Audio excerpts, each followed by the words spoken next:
Hey, what's up guys? John here. Seeing some very, very interesting things happen with Walmart, Target, and Amazon that I think are going to impact all of us in a massive, massive way. So Amazon right now, they're reporting losses and they're reducing their footprint by 10 million square feet. They just went through a massive expansion over the last couple of years.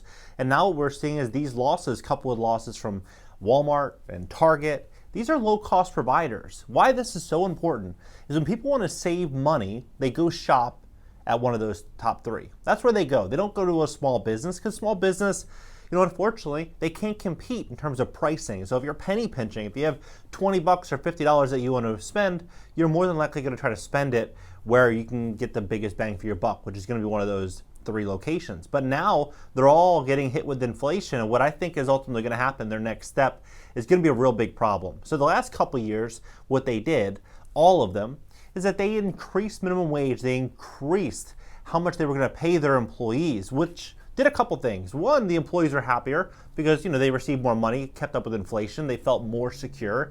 But it also put a division and divide between small mom and pop restaurants and stores and locations in which they could afford to pay for employees versus what these big corporations could afford to pay. But now what I think is going to happen is massive, massive layoffs, and I think they're going to start integrating automation and technology now, like right now. This is what's going on. Amazon plans to sublet warehouse space to reduce excess capacity. Amazon is attempting to shed some warehouse space following a slowdown in the company has experienced in its recent e-com operations. The online retail giant is seeking to sublease a minimum of 10 million square feet in warehouse space and is also exploring options to end or renegotiate leases outside of warehouse owners. According to a person familiar with the matter, the move follows the first quarterly loss in 7 years for the company, which in April reported a decline in demand that has strained its warehouse operations after roughly 2 years, right, of outsized growth. So what I think is happening right now is they're seeing less people spend money. They're seeing that pullback. People just don't have the money they did last year, 2 years ago, when all the stimulus, PPP loans, and unemployment benefits, and people were sitting home. They were just sitting home on their devices, just clicking away, just buying everything. Right now, that's starting to change. And what we're seeing here is a very unique, this is all happening. You have to remember, this is all happening within 24 hours. They're saying that nearly 1 in 5 Amazon drivers suffered injuries. Now delivering is unsafe, right? Sounds familiar. And now what are they going to do? Well, with 13,000 truck drivers, Walmart is expanding drone deliveries to 4 million households. Walmart drone delivery services will be available in Arizona, Arkansas, Florida, Texas, Utah, and Virginia, right? This is what they're going to do. They're going to start doing mass layoffs, guaranteed. I guarantee you. That's what they're going to do over the next 5 years. They're going to start small, but gradually they're going to start doing mass layoffs, and they're going to transform their warehouses into stack and pack facilities where there's 8 or 9 different floors, and they have automation and robotics that go in and just basically do everything. They package the item, they send the item, they do it all. And that's what I think is going to happen. It's going to be running 24/7, 365 days a year. That's what they're going to really start moving into in an aggressive way. The retailer has announced it will expand its drone-up delivery network to 34 sites by the end of the year, with the potential to reach 4 million households across Arizona, Arkansas, Florida, Texas, Utah, and Virginia. Walmart says the expansion could allow the delivery to over 1 million packages by drone in a year. Like, that's tomorrow, a year. And this is what's going to happen. Between the hours of 8 a.m. and 8 p.m., Walmart customers can choose from tens of thousands of eligible items, including Tylenol, diapers, hot dog buns, for delivery by air. In as little as 30 minutes, customers can receive up to 10 pounds worth of items in each drone order and will be charged a $3.99 fee, right? It's interesting when you start looking at these, because they charge you $3.99. You're like, all right, well, how much are they paying for these drones? Like, to look at it from their perspective, 20 to 60,000. But with a Walmart or with an Amazon or one of these large big box stores, one of these large big box corporations, what are they going to do? You think they're going to pay 25,000 or 30,000 or 50,000? No, they're going to probably spend 20,000 or less, because they're going to order thousands and thousands and thousands of these, right?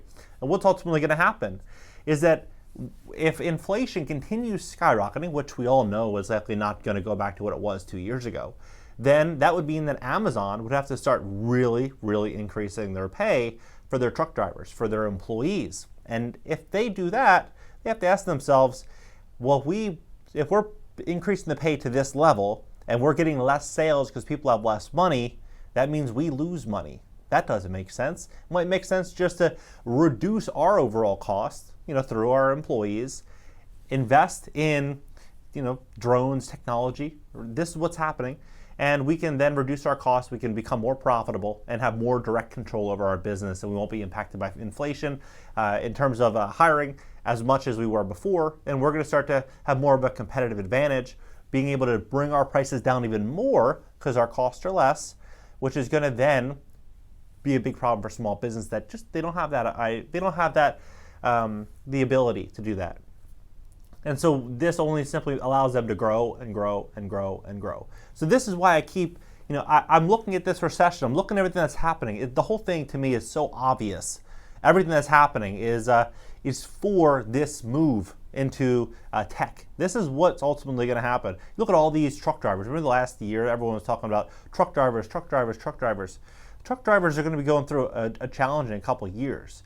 As more and more corporations start to move as much as they possibly can into drones, and more corporations start to integrate, probably 5 years from now or less, self-driving trucks, and they start to move in that direction. We're going to start to see all these new changes happening to this economy, which is going to just impact affordability, home affordability. It's going to impact how people spend money, where they spend money, what they can afford to spend. Like, all these things are going to happen. It's going to happen overnight, and it's up to the smart investor to really see clearly what's going on in this world and to build out options, to really build out strong options, whether it be, different passports or different houses or, different businesses. Or you want to have flexibility. You want to be able to be like, okay, this isn't working out. I'm going to do this because I have that option. That's not working out. I'm going to do this. I have that option.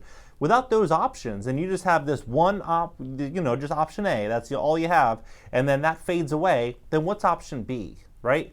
You don't want option B. If you don't have option B, then the option B is going to be given to you, and you might not like that trade-off, because we're seeing option B happening all over the country right now with all these different universal basic income programs and all these different benefits that they're potentially offering.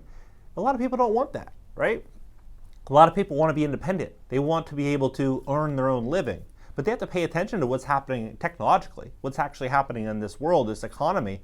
The money is going to start getting really pulled out of the stock market when people don't have money to invest. People need money for the day-to-day living. That's what they need money for. People are not going to say, oh, you know what, I'm going to sit in this stock for 5 years or 10 years. If they don't have money to pay rent in 2 months or 3 months, they're not going to risk it. They're going to say, you know what, I'm going to take this money out. I'm going to buy the things that I need, that I can buy. I know I can get it right now, and I'm okay buying it at this price.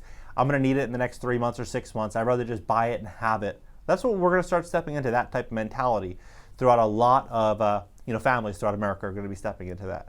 The world's going to be changing. Opportunity is going to be present, because in massive change comes massive opportunity. But it really does come down to being super smart with money and really, really just creative and forward thinking. If you think that things are going to be what they were 2 years ago, you're going to be in for a rude awakening. A lot of people are, because a lot of people think that that's what's likely going to happen. We're just going to start going back to that. Everything's going to be fine. We're going to see everything change in this world, in this economy. It's going to happen. It's going to feel like it's going to happen overnight. Imagine 2 years ago, we're talking about drone deliveries, and we're talking about all these different things that are occurring right now in the economy. You would have thought, no way, that would never ever happen. That maybe in 50 years gradually. No, it's happening. It's mostly already happened, and most people just don't see it just yet. But what do you think? What do you see? Drop your comments below. Hit the like button. When you hit the like button, YouTube's going to share this content to educate more people about what's really going on in the economy, the truth about the economy, where we're actually headed, where the real estate market's headed, where interest rates are headed, where jobs are headed. Also, subscribe here and subscribe to my second YouTube channel.